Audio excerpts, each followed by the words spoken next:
¿Qué tal? Buenos días a todos. Es un placer para mí estar con ustedes y bueno, poder estar hablando sobre un tema que es por demás importante al día de hoy. Así que bueno, voy a compartirles pantalla.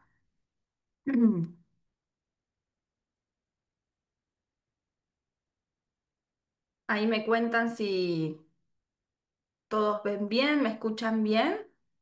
Se escucha perfecto y se ve bien la pantalla. Muy bien, perfecto. Muy bien, bueno, un poco gracias por la presentación exhaustiva de todos mis estudios. Es como dijo el compañero, soy licenciada en psicología, tengo una especialización en evaluación psicodiagnóstica laboral, soy técnica en prevención de riesgos laborales, ya recibida hace 20 años. No saquen cuentas de la edad que tengo, por favor. Y bueno, también tengo un diplomado en riesgos psicosociales que lo hice en el Instituto Argentino de Seguridad. Así que bueno, vamos a comenzar con la temática del día de hoy, que es la violencia psicológica en el trabajo, sus causas, manifestaciones y consecuencias desde una perspectiva psicosocial. ¿Sí?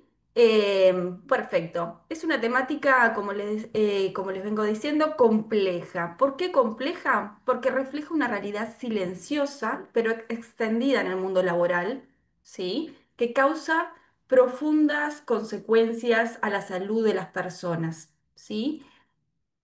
A ver si puedo pasar. Ahí está. Uruguay ha ratificado el convenio 190 de la Organización Internacional del Trabajo, que lo que establece justamente es que estos casos de violencia en las organizaciones son un incumplimiento a los derechos humanos con impacto directo a la salud física y psicológica. Es la primera vez que en Uruguay se reconoce formalmente estas situaciones en el interior de las organizaciones, ratificando un convenio, aunque hoy por hoy todavía no está reglamentado, entonces no hay legislación normativa específica para trabajar en el interior de las organizaciones el tema de los riesgos psicosociales, que no es algo menor, porque hoy por hoy es un obstáculo para trabajar estos temas todavía en el interior de las organizaciones. Bueno, este reconocimiento institucional reafirma algo que la literatura especializada nos viene diciendo ya hace un tiempo. El trabajo no es una actividad meramente económica o productiva, sino que es algo mucho más importante. Es algo, es una dimensión central en la vida de las personas.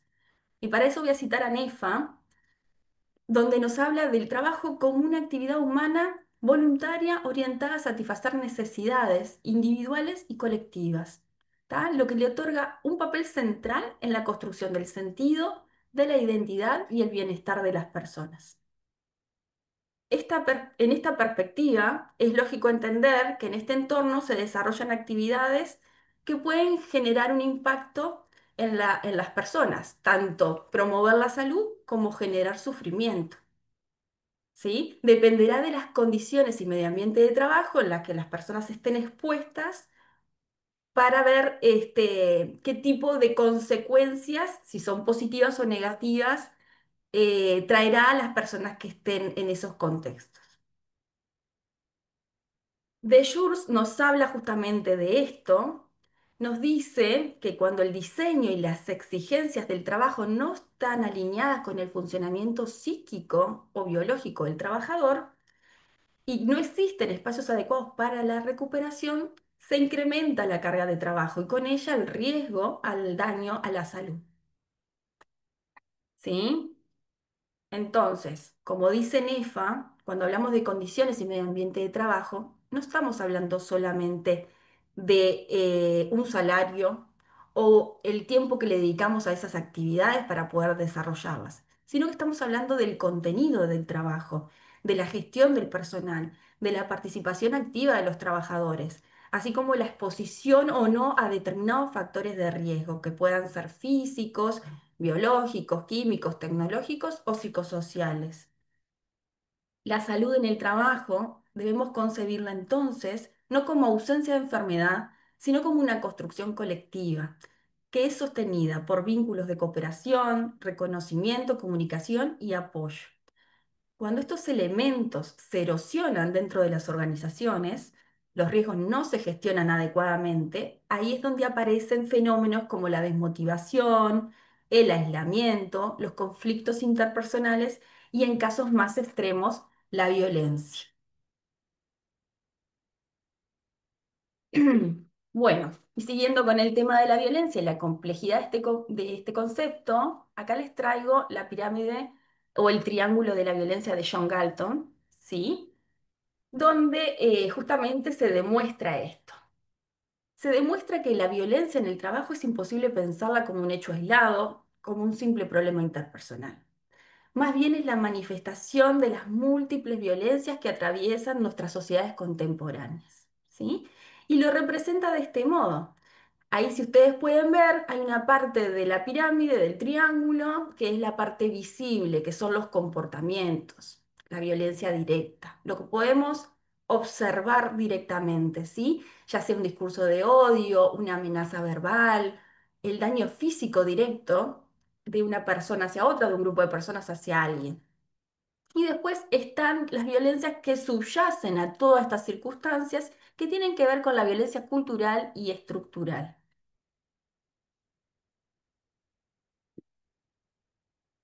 Entonces, esta violencia, la violencia del trabajo, no nace en el lugar de trabajo, sino que está incrustada en el propio sistema social, político, económico. Es algo mucho más amplio. Y acá me gustaría citar a Pierre Bourdieu, que habla de que las relaciones de dominación se reproducen a través de mecanismos invisibles y naturalizados que dificultan incluso que las personas tomen conciencia de que están siendo violentadas.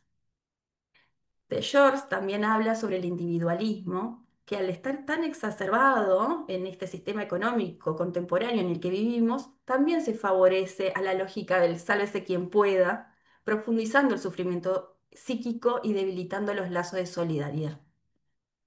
Dicho todo esto, ¿cómo lo traducimos al ámbito del trabajo? Ustedes se estarán preguntando. Bueno, en el ámbito de trabajo vamos a tener observancias directas de lo que puede ser la violencia, pero también vamos a encontrar violencia en el interior de las culturas organizacionales. Por ejemplo, aquellas culturas organizacionales que premian el éxito a cualquier costo, que toleran jerarquías abusivas, que normalizan el maltrato en nombre del rendimiento o de la productividad, o como es el caso de mujeres en cargos jerárquicos que enfrentan cuestionamientos constantes o comentarios machistas, trabajadores migrantes que perciben salarios más bajos a pesar que hacen las mismas tareas que otros compañeros, o personas jóvenes que están bajo un contrato precario con la justificación de que no tienen la experiencia suficiente. ¿Sí? También hay otras circunstancias, y ustedes tendrán muchos casos para proponer, pero que están asociados con la discriminación por orientación sexual, de género, como hablábamos recién, de clase, de raza, ¿sí? Y también entornos laborales donde se reemplaza la solidaridad por la competitividad. Todo esto hace a la cultura de la organización y no tiene que ver con el hecho reducido al problema del relacionamiento interpersonal propiamente dicho. Estas prácticas se manifiestan en la vida cotidiana, pero son sutiles, son intimidatorias, pero las naturalizamos, ¿sí? Y así es que se perpetúa un status quo que somete a determinadas personas por su género, su etnia, la clase social, su condición específica, a vivir en entornos estructuralmente violentos. Por todo esto, hablar de violencia psicológica nos obliga a ampliar un poco la mirada. No alcanza a concentrarse, como les decía, en casos individuales o atribuir la problemática a factores personales. Necesitamos entender las condiciones sociales, culturales e institucionales que permiten o incluso fomentan estas formas de violencia. El desafío entonces es construir una mirada crítica acerca del tema que nos permita no solo intervenir en las prácticas concretas, sino también transformar las condiciones estructurales que las hacen posibles. ¿Tá? Como todos los accidentes y las enfermedades profesionales, cuando las investigamos, tenemos que llegar a la causa raíz de los problemas. Si nos quedamos solamente en tratar la superficialidad del problema, este problema va a resurgir como fuerza de otra forma en esa misma organización en otro momento determinado. Ujú. Bueno. Y el tema que al día de hoy nos compete, ustedes si leen acerca de, bueno, de los diversos estudios que hay, lo van a encontrar con distintas denominaciones, desde moving, acoso, incivismo, abuso emocional, acoso moral, bullying, violencia psicológica, pero todas remiten a una misma cosa. La violencia psicológica es un verdadero estresor en la vida laboral. Y en eso concuerdan todos los autores que en este caso he citado. Para bajar un poquito más a tierra este concepto, este concepto tan complejo, he decidido citar a la doctora Silvia Franco, que es directora del Instituto de Psicología Social de la Facultad de Psicología de la Universidad de la República del Uruguay. Y ella trae un poco a tierra este concepto, diciéndonos que es un proceso de intimidación provocado por un comportamiento abusivo o agresivo que directa o indirectamente, de manera deliberada o sin intención, se vivencia como humillante y ofensivo por quien recibe la agresión. Causa severo estrés a la persona afectada, quien a su vez experimenta un sentimiento de impotencia, expresándose en la imposibilidad o en la vivencia de inferioridad para hacer frente a la situación y defenderse efectivamente. ¿Sí? Estas prácticas obstruyen el trabajo, además de producir un malestar generalizado en el ambiente, causando severos daños a las personas y a las organizaciones. Algo importante, que más adelante lo voy a mencionar, pero esto no es un conflicto aislado, sino como dice la doctora Silvia Franco, es un proceso de intimidación. Entonces debe ocurrir en forma repetida y regular. Si citamos a Lehmann, por lo menos una vez por semana durante al menos 6 meses. ¿Cuántos tipos de violencia tenemos posibles dentro de la organización? Bueno, puede ser entre colegas, que sería la violencia horizontal, la violencia vertical descendente, que sería de un superior a un subalterno, o la violencia vertical ascendente, que sería de un subalterno a un superior, y aquella que se realiza por parte de un grupo a un individuo o a un grupo. Siempre que se dé la violencia psicológica en el trabajo, va a haber personas afectadas, que son las que reciben la agresión y son las personas intimidadas, y el perpetrador o los perpetradores, que son quienes intimidan a las personas afectadas. ¿Sí?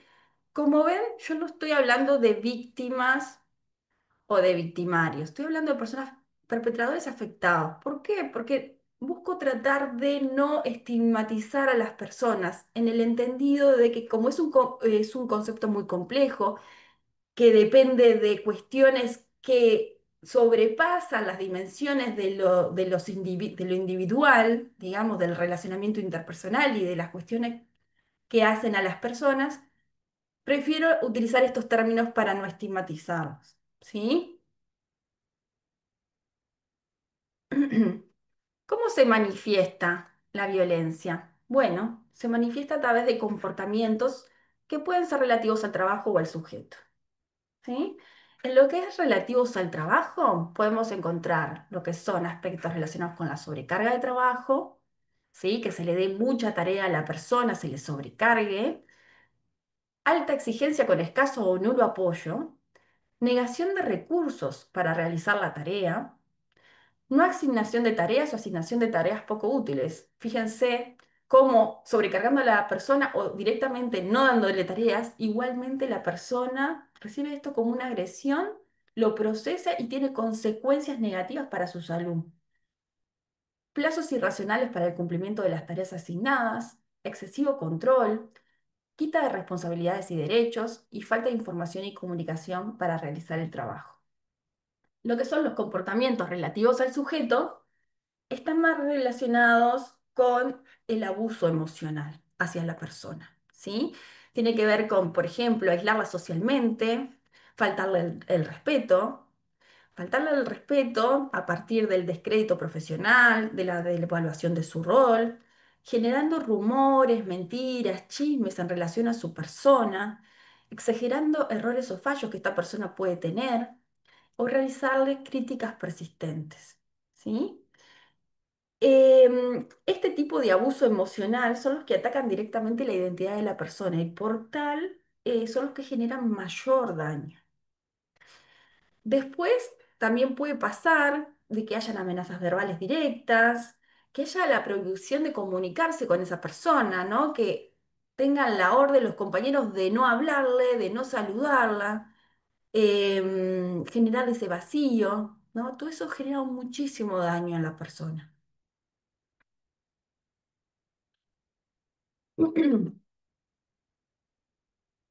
Otra parte compleja del concepto es la finalidad o la atribución que nosotros le damos a lo que pasa, ¿sí? ¿Qué me quiero referir con esto? A veces no es lo que pasa, no es lo que me sucede, sino la interpretación que yo hago de los hechos y cómo yo lo tomo, ¿sí? Y eso es lo que Seligman llama atribución causal. Nosotros buscamos cuando hay algo que pasa, que, o sea, no confirma nuestras expectativas, solemos experimentar un conflicto interno al que le tenemos que buscar una solución, ¿sí? Y esa solución la buscamos a través de la búsqueda de explicaciones de por qué ocurrió lo que ocurrió.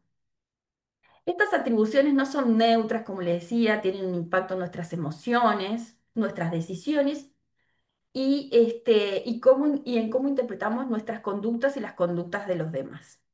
Lo interesante es que muchas veces no es tanto la conducta lo que genera el conflicto, sino la interpretación que nosotros damos a esas conductas. Y ahí les voy a poner un ejemplo. Imagínense a alguien que se ausenta de su entorno laboral. Pueden haber dos opciones. Un compañero que piensa, qué responsable, cómo faltó, me recargó todo el día con trabajo. Sin embargo, puede haber otro compañero que piense, lo voy a llamar, capaz que tuvo algún problema en su casa, con su familia. Son las dos, en los dos casos hay una atribución causal de lo que ocurrió, pero una, fíjense que es mucho más negativa que la otra. Por tanto, la interpretación que nosotros damos a los hechos también puede propiciar la solución del problema o retroalimentarlo y que esto siga creciendo. Cuando estudiamos la violencia en el trabajo tenemos que tener en cuenta estas cosas. O sea, ¿qué interpretación de los hechos dan los actores o los que están involucrados en el problema? Incluso hasta los testigos. Esto va a depender sobre todo de las experiencias pasadas de las personas, ¿sí? Del contexto, de los marcos sociales y culturales que rodean a la situación también. Si la organización, por ejemplo, no es una organización que tienda a generar, digamos, posibilidad de reflexión, de conocimiento del contexto, de buen diálogo, bueno, seguramente las respuestas sean acordes. ¿Mm? Bien, ¿cómo empieza esto de la violencia en las organizaciones y cuáles son las fases? ¿Cómo escala esto, no? Acá es donde se establece la diferencia entre lo que es un conflicto y un conflicto más resuelto que después escala a una situación de violencia, ¿tá? Un conflicto X, puntual, aislado, ninguna persona queda en una posición de indefensión o de inferioridad respecto de la otra. Surge el conflicto, se trata el conflicto y se termina. No se retroalimenta la situación. Pero cuando en la organización no hay una gestión adecuada de los conflictos, ¿sí? Muchas veces esos conflictos mal gestionados empiezan a escalar, ¿sí? ¿Cómo empiezan a escalar? Y bueno, posibilitando pequeñas conductas incívicas, que son como pequeñas conductas negativas en el interior de las organizaciones, que muchas veces solo las percibe la persona que recibe la agresión, ¿sí? Y eso como que comienza a escalar en un proceso de espiral ascendente hacia fases más complejas, ¿sí? Todavía aquí no existe el rol propiamente del perpetrador, pero sí como que se empieza, digamos, a asomar de alguna manera esta posición. La segunda fase es la fase de la violencia psicológica sistemática. Aquí ya tenemos la figura del perpetrador propiamente dicho, realizando acciones repetidas de desvalorización, de burla, de sobrecarga, de vaciamiento de tareas, todo esto que veníamos viendo. Y la persona afectada progresivamente se empieza a sentir estigmatizada, excluida de sus espacios laborales, mermando su estabilidad emocional, su rendimiento y su salud. Puede estar marcada esta etapa por la repetición justamente de las conductas destructivas, a veces de manera sutil, otras veces de manera más explícita, pero siempre consolidando el patrón de la violencia psicológica sistemática. La tercera etapa sería la fase de intervención institucional, que por supuesto, si ha dejado escalar la violencia hasta este punto, es fallida o tardía. Cuando interviene la organización, generalmente interviene mal. ¿Por qué? Porque desconoce el problema que hay de raíz y suele responsabilizar a la persona agredida por no adaptarse al entorno de trabajo, por no trabajar en equipo, por generar mal clima de trabajo, reforzando aún más la estigmatización de la persona. Es decir, en este punto la violencia se institucionaliza, ¿sí? Ya es parte de la organización porque la valida o la perpetúa por su inacción o por la toma de decisiones erróneas. Y la última fase es la fase de exclusión o expulsión de la persona. El proceso culmina acá, donde la persona, ya cansada, ya estando en su máximo, en la máxima expresión de la violencia, del cansancio, de la frustración, decide irse, renuncia, o incluso puede pasar que la expulsión sea forzada, lo despidan. También puede pasar que la persona enferme o tenga un accidente laboral, ¿sí? Y que se excluya, digamos, de la organización debido a su imposibilidad de permanecer por estas causas. Por tanto, las causas básicas del problema que tienen que ver con una organización que habilita este tipo de prácticas y un perpetrador o perpetradores que son quienes ejercen la violencia, siguieron intactas. No pasó nada. La organización no se hace cargo de su responsabilidad y por tanto no soluciona el problema de raíz. Entonces, las condiciones que generaron, digamos, la expresión de la violencia, la emergencia de la violencia en ese lugar, quedaron intactas. Se fue una persona que fue agredida, pero las personas que generaron esto y las prácticas organizacionales que generaron esto quedaron intactas. Lo cual, ¿qué nos está diciendo esto? Que seguramente en esa organización, de otra manera, de otra forma, con otros actores, vuelva a pasar lo mismo. Entonces, ¿la violencia psicológica en el trabajo es un riesgo psicosocial o una consecuencia? Eso me gustaría escucharlo, pero sé que tengo que hacer la ponencia, después me harán sus comentarios. Para mí, ambos, ¿sí? Porque desde la perspectiva de prevención de salud laboral, la violencia es una situación en el trabajo que puede, por su naturaleza, por su organización o dinámica relacional, generar activamente, afectar negativamente la salud física, psíquica o social del trabajador. Por tanto, podría ser considerado un riesgo psicosocial. Pero por otro lado, si lo vemos como desde el plano más sociológico, organizacional, también podemos pensar que es una consecuencia de otros riesgos mal resueltos, ¿sí? ¿Cuáles son, por ejemplo, esos riesgos mal resueltos? Bueno, liderazgos autoritarios, altas demandas y baja autonomía para hacer las tareas, falta de reconocimiento, injusticia organizacional, desigualdades estructurales, como hablábamos al principio, relacionados con el género, la etnia, la clase social, todas cuestiones que puedan habilitar formas de violencia invisibilizadas. ¿Sí? Así que después ustedes me dirán qué piensan al respecto. ¿Y cuáles son las consecuencias para los afectados? Son múltiples y diversas, ¿sí? Afectan todo el plano de la vida de la persona, desde la salud hasta aspectos relacionados con los vínculos sociales y los laborales. Lo que respecta a la salud, siempre basándome en estudios científicos, ¿no? Empíricos acerca de este tema, realmente toca prácticamente todas las aristas de la vida de una persona. O sea, psicológicamente provoca desde la disminución del bienestar emocional hasta ansiedad crónica, depresión, burnout, caracterizado justamente por ese agotamiento emocional que genera la exposición a la violencia. La despersonalización, muchas veces cuando hablamos con personas que tuvieron o que están bajo estas condiciones, te dicen, tuve que dejar de ser yo para soportar lo que tengo que soportar acá. Entonces, la despersonalización, la baja realización personal, la frustración, el aumento de las emociones negativas en lo que respecta al trabajo, sentimiento de fracaso, de impotencia, de baja autoestima, apatía, dificultades cognitivas, ¿tá? O sea, toca muchas aristas de la vida de la persona. En cuanto a las consecuencias físicas, también alteraciones cardiovasculares, respiratorias, inmunitarias, gastrointestinales, dermatológicas, endocrinas, musculoesqueléticas, incluso, a decir de la doctora Silvia Franco, también la vuelvo a citar porque para mí es una gran referente, desenlaces fatales. Las personas mueren a causa de la violencia en el trabajo, ¿sí? Por todo esto que decíamos, ¿no? Las personas se enferman y mueren. Cuando no, también se dan las situaciones de suicidio, ¿tá? Que no es algo que abordé acá específicamente en la presentación, pero también hay casos de personas que se suicidan, que han dejado notas, incluso explicando las razones de por qué han llegado a tomar esa decisión.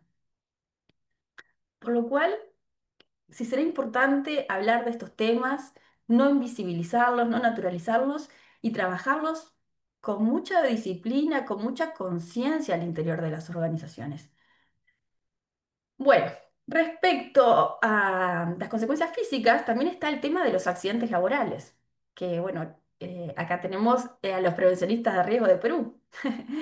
Los accidentes laborales a veces van de la mano también de que la persona, debido a una ansiedad crónica, está con la cabeza en otro lado, está, eh, digamos, distraído, no puede concentrar, está puesto la cabeza en lo que le está pasando y no en las tareas de riesgo que está realizando. ¿Y eso qué hace? Pone en peligro su vida y la de sus compañeros, o sea, es algo que atraviesa toda la organización.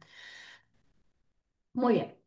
Bueno, después tenemos las consecuencias sociales, ¿sí? Las personas afectadas por la violencia pueden desarrollar las conductas de aislamiento, desconfianza, evitación, y en el otro extremo también pueden tornarse un poco agresivas, irritables y hostiles. Y eso lo que hace es que rompan con sus relaciones sociales, lo que genera más aislación para la persona, ¿sí? Y escaso apoyo, ¿tá? En esos momentos de soledad, que es cuando más lo necesitan para poder salir adelante. Y a nivel laboral, bueno, las personas tienden a mostrarse desmotivadas, insatisfechas, desvinculadas emocionalmente del trabajo, ¿sí? Su desempeño laboral generalmente merma, ¿sí? Con una baja productividad, comienzan a ausentarse, ¿tá? Como forma de moderar las consecuencias de la violencia. Y también lo que se detecta es empresas con mucha rotación de personal. La gente se va. ¿Mm? Bueno, muy bien, sigamos. Algo importante para comentarles es que estos son signos que se observan en las personas que son expuestas a violencia. Y está bueno tenerlo claro todo para que en algún caso, si detectan que una persona está pasando por estas cuestiones, puede tener que ver con condiciones de violencia a las que estén expuestos.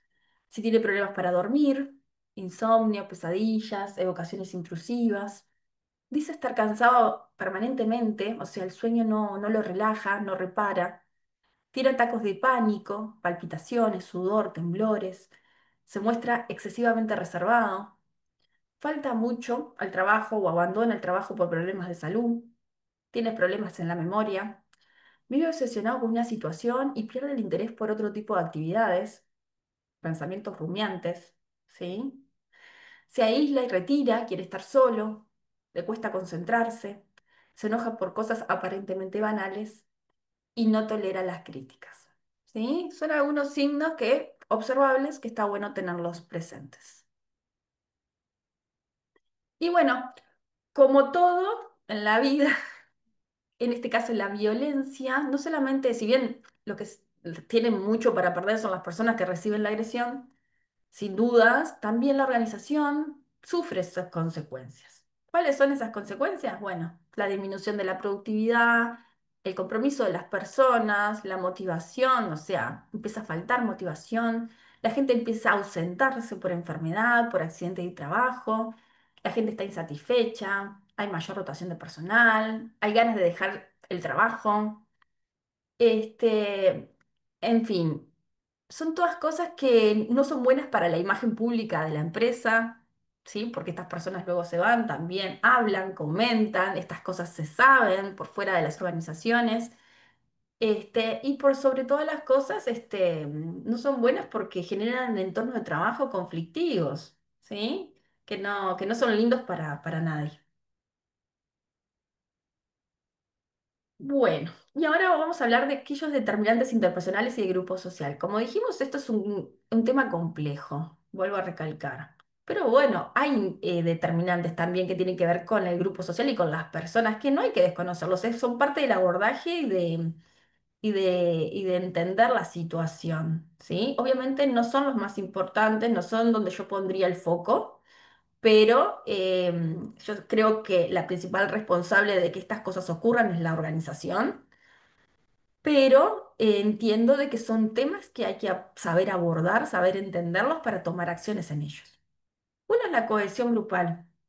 La cohesión grupal suele valorarse como, en general como algo positivo, pero a veces también puede ser algo negativo porque se forman grupos muy cerraditos que tienden a excluir al diferente o al disidente, el que opina distinto. Entonces se genera como una exclusión natural de esos grupos y se aísla a determinadas personas. O sea que esas cuestiones grupales hay que saberlas trabajar a tiempo.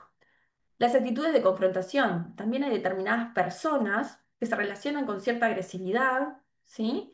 Entonces, en contextos tensos o competitivos, esas formas de ser pueden escalar fácilmente a conductas violentas, sobre todo si no hay mecanismos en la organización de resolución de conflictos de forma saludable. Después está la hostilidad. ¿Quién no ha conocido una persona en el lugar de trabajo que es irónica, que es sarcástica, que es chismosa, que genera algunos rumores dentro de la organización de forma abierta, ¿sí? Pasan esas cosas. También están los juegos políticos, donde se prevalecen intereses personales sobre los colectivos.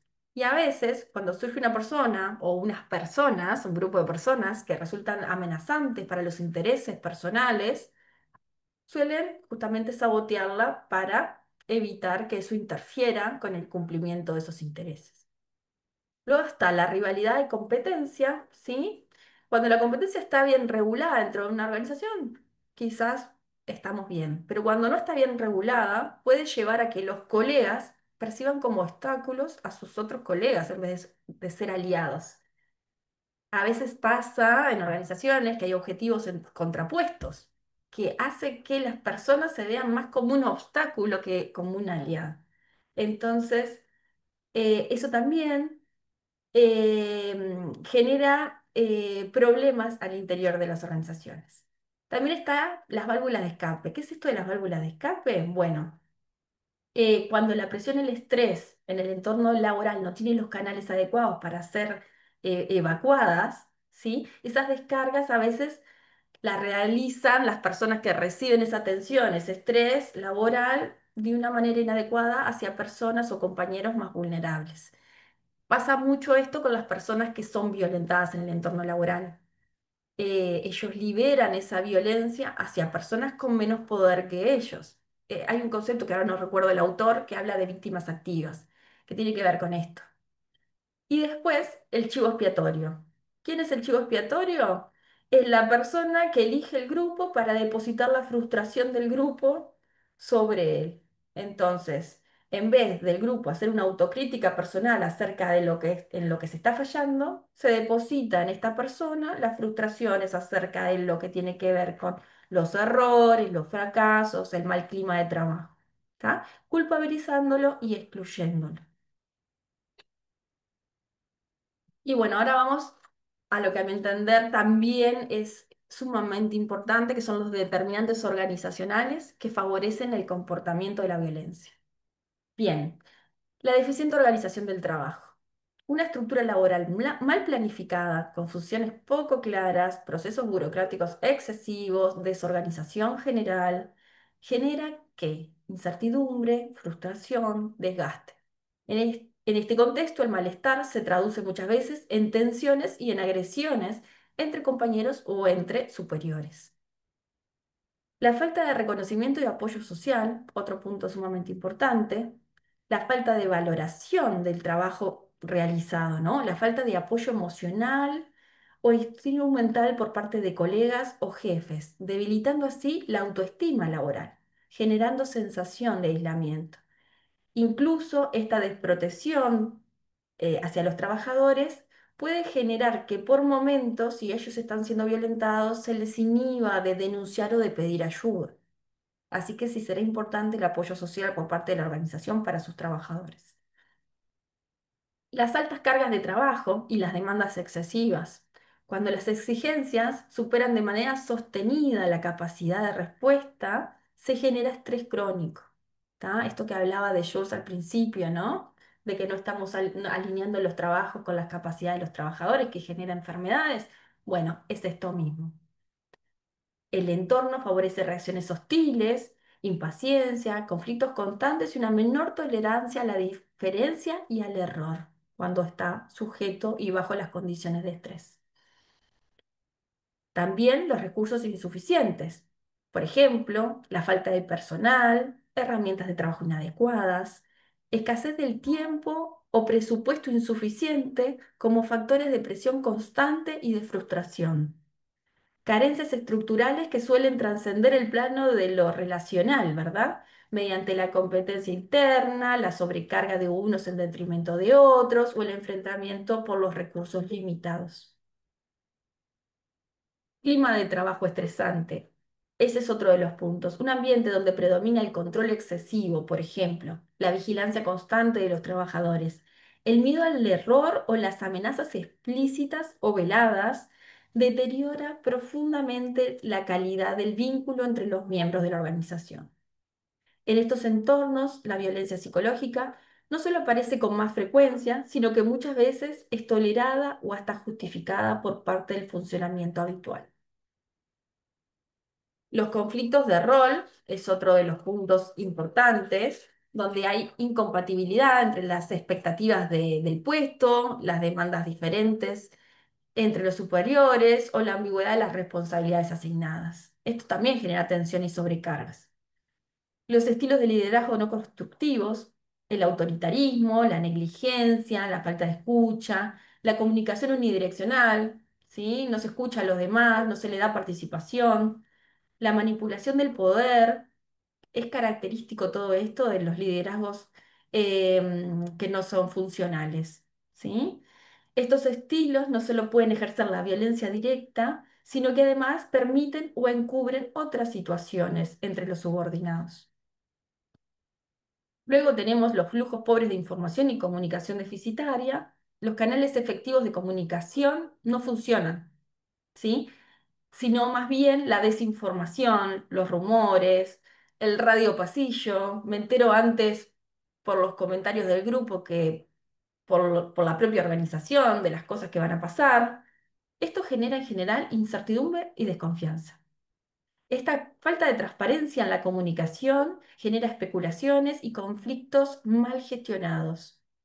Y por supuesto un clima de trabajo muy enrarecido.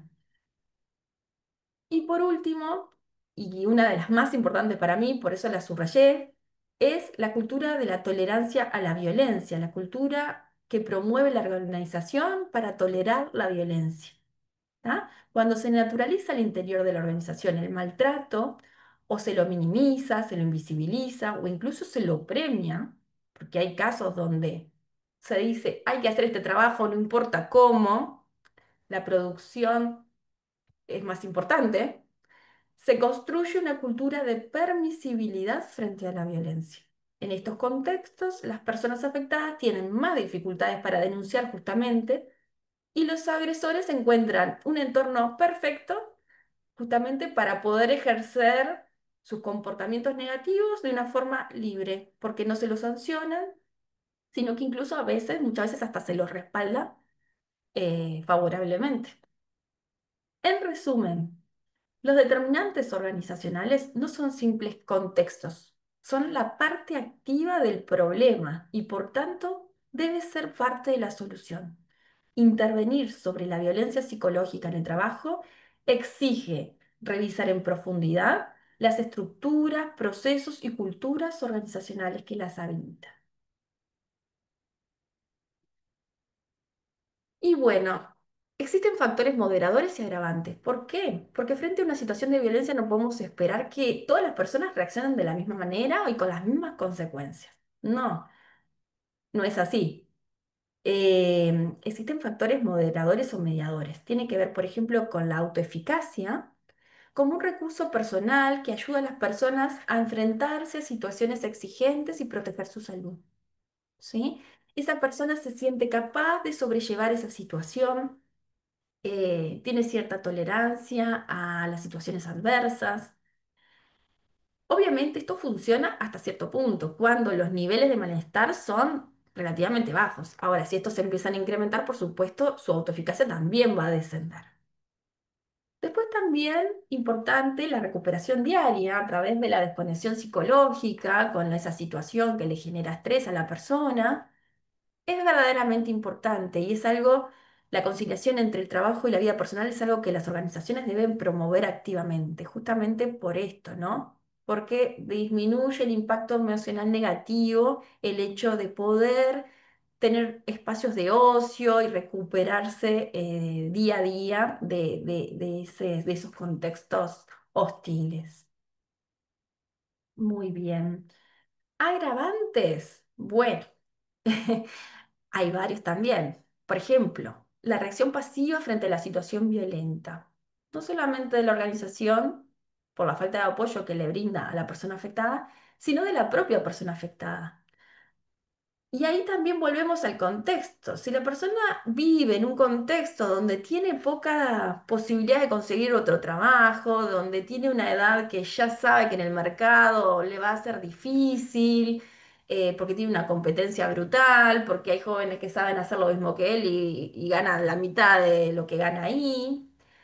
Todo eso hace que la persona soporte más de lo que debería y que tolere la situación de forma pasiva. Eso es un agravante muy serio para las consecuencias directas sobre la salud de las personas. ¿Sí? Después la falta de apoyo, como decía, de la organización y de los compañeros en su conjunto. Hay un estudio de Martínez, que ahí lo cito, que dice que una de cada 6 personas apoya a la víctima frente a un hostigador. Una de cada 6. Y ahí tendríamos que pensar, ¿qué pasa con esas personas que observan y no hacen nada? Tienen miedo. Tienen miedo porque saben dónde están trabajando, saben que la organización de alguna manera valida esas circunstancias y no quieren ser objeto o blanco de hostigaciones como lo son las personas que están observando. Y bueno, y después la atribución de significado, como habíamos visto antes, también es algo importante y puede funcionar como agravante o como moderador en realidad. Si le atribuyo un significado personal a lo que me está ocurriendo, es decir, me pasa a mí porque yo tengo tal problema o me siento culpable porque esto se ocurrió de esta manera, le adjudico cosas relativas a mi persona, que como hay una intencionalidad de dañarme a mi persona, bueno, ahí también es un agravante para las consecuencias, digamos. Distinto es una persona que diga, bueno, habrá tenido un mal día, ya lo voy a poder conversar con él, o sea, no lo adjudica a la responsabilidad personal o a cuestiones de tipo personal. Bien. Entonces, cuando hablamos de prevención de violencia psicológica en el trabajo, no nos referimos solo a intervenir cuando el daño ya está hecho. La verdadera prevención, ¿sí? Implica entonces una respuesta proactiva con foco en eliminar las causas de fondo y evaluar a largo plazo el impacto de esas acciones que tomamos. La forma más efectiva de abordar la violencia es justamente yendo a la raíz del problema, como vengo diciendo. Primero, promoviendo la participación para que las estrategias sean sostenibles. Todas las partes involucradas, trabajadores, empleadores, sindicatos, instituciones, deben estar convencidas de que vale la pena trabajar en conjunto para reducir la violencia. Lo segundo y fundamental, una cultura sensible a la violencia. Esto implica identificar y poner en evidencia situaciones que muchas veces han sido naturalizadas. Hay formas de violencia que no siempre son visibles o que incluso se justifican dentro de la cultura, como vimos. Develarlas es el primer paso para transformarlas. Y tercero, trabajar activamente para que no exista la discriminación. Un entorno laboral sano es aquel en donde no hay lugar para las distinciones, exclusiones o preferencias basadas en la raza, el género, la orientación sexual, la religión, la opinión política o la clase social. Llegados a este punto, la gran pregunta es ¿cómo lo logramos? ¿Cómo pasamos del diagnóstico a la transformación real de los entornos laborales? Por supuesto que la formación y el entrenamiento son importantes, ¿sí? Para lograr ese cambio cultural profundo. Lo primero es lograr el compromiso genuino de los líderes, ¿sí? En este sentido, una de las claves es darle herramientas a los equipos de gestión y de recursos humanos para que puedan impulsar ese cambio.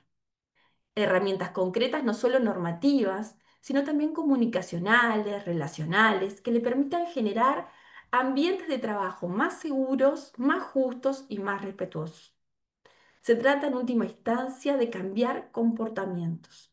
Para lograrlo, hay que construir una cultura donde la violencia simplemente no tenga lugar, donde ya no sea aceptable ni sea parte del juego hacer comentarios ofensivos, humillar a otros, manipular, excluir o naturalizar el maltrato. Una de las estrategias más prometedoras en este sentido es lo que se conoce como la formación en civismo laboral. Entrenamientos que son muy concretos, basados en habilidades que enseñan a ser respetuosos en el día a día, a comunicarse sin agredir y a resolver las diferencias sin escalar en esa espiral ascendente del conflicto que vimos cuando vimos las fases de la violencia en el trabajo. Es muy importante también la formación en intervención de los espectadores, o sea, los testigos, estas personas que vemos que observan pasivamente sin hacer nada por miedo. Estas personas tienen que estar capacitadas para poder reconocer estas situaciones de violencia y que sepan intervenir o reportarlas de una manera segura. Esto cambia la lógica del silencio y de la pasividad y convierte a todo el equipo en parte activa de la solución. Finalmente, el objetivo de todo esto es crear una cultura organizacional basada en la amabilidad, el respeto y la responsabilidad compartida. Una cultura donde no solo se sancione la violencia, sino que también promueva activamente el buen trato. Y para terminar mi ponencia, me gustaría decir que prevenir la violencia en el trabajo no es una utopía, sino que es una decisión. Y como toda decisión profunda requiere compromiso, coherencia, tiempo y voluntad de transformación. Muchas gracias.